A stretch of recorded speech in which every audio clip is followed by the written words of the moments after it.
സംസ്ഥാനത്ത് തുടർച്ചയായി ഉണ്ടാകുന്ന വാഹനാപകടങ്ങളിൽ സംയുക്ത പരിശോധന നടത്താൻ ഒരുങ്ങുകയാണ് മോട്ടോർ വാഹന വകുപ്പും പോലീസും. പോലീസ് സഹായത്തോടെ പരിശോധന കർശനമാക്കണം എന്നാവശ്യപ്പെട്ട് ഗതാഗത കമ്മീഷണർ സംസ്ഥാന പോലീസ് മേധാവിക്ക് ഒരു കത്ത് കൊടുത്തു. അജീഷ് ജയകുമാർ മറ്റു വിവരങ്ങളുമായി ചേരുന്നു. ഈ കത്തിൻ്റെ വിശദാംശങ്ങളാണ്. Ajeesh, good evening.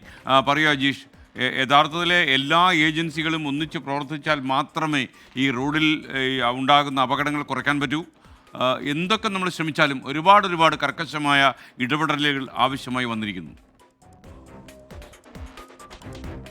S K എന്തായാലും കഴിഞ്ഞ ദിവസമുണ്ടായ പത്തനംതിട്ടയിലെ അപകടം, അതിനു മുമ്പ് ആലപ്പുഴയിലും പാലക്കാടും കിഴക്കേക്കോട്ടയിൽ അടക്കമുണ്ടായ അപകടങ്ങൾ, ഈ അപകടങ്ങളുടെ ഒരു പശ്ചാത്തലത്തിലാണ് ഗതാഗത കമ്മീഷണർ ഇന്ന് സംസ്ഥാന പോലീസ് മേധാവിക്ക് ഒരു കത്തയച്ചത്. കാരണം മോട്ടോർ വാഹന വകുപ്പിന് കീഴിലുള്ള ഉദ്യോഗസ്ഥരുടെ കുറവ് കാരണം അവർക്ക് പരിശോധന കർശനമാക്കാൻ സാധിക്കുന്നില്ല. കാരണം കൂടുതൽ എൻഫോഴ്സ്മെൻറ്റ് ഉദ്യോഗസ്ഥർ എല്ലാവരും തന്നെ ഓഫീസുകളിലാണ്. കൂടാതെ തന്നെ ഇവർക്ക് ലൈസൻസ് അടക്കമുള്ള കാര്യങ്ങളിലേക്ക് അവരുടെ ജോലിയുമായി ബന്ധപ്പെട്ട് അവർക്ക് റോഡിൽ കൂടുതൽ സമയം ചിലവഴിക്കാൻ സാധിക്കുന്നില്ല. ഈ ഒരു പ്രശ്നം മുമ്പ് തന്നെ പലതവണ ഗതാഗത കമ്മീഷൻ സർക്കാരിന് ചൂണ്ടിക്കാട്ടിയിരുന്നതാണ്. കാരണം ഏതാണ്ട് 700-ലധികം ഉദ്യോഗസ്ഥരുടെ കുറവാണ് മോട്ടോർ വാഹന വകുപ്പിന് കീഴിൽ തന്നെ ഉള്ളത്. പക്ഷേ സംസ്ഥാനത്തിൻ്റെ സാമ്പത്തിക സ്ഥിതി പരിഗണിച്ചുകൊണ്ട് കൂടുതൽ ഉദ്യോഗസ്ഥരെ സർവീസിലെടുക്കാൻ സർക്കാർ അനുമതി നൽകിയില്ല. ഈ ഒരു സാഹചര്യത്തിലാണ് പോലീസിൻ്റെ സഹായത്തോടു കൂടി കൂടുതൽ പരിശോധന ശക്തമാക്കാൻ ഗതാഗത കമ്മീഷണർ തീരുമാനിച്ചിട്ടുള്ളത്. ഇതിൻ്റെ ഭാഗമായിട്ടാണ് സംസ്ഥാന പോലീസ് മേധാവിക്ക് ഇങ്ങനെ ഒരു കത്തയച്ചത്.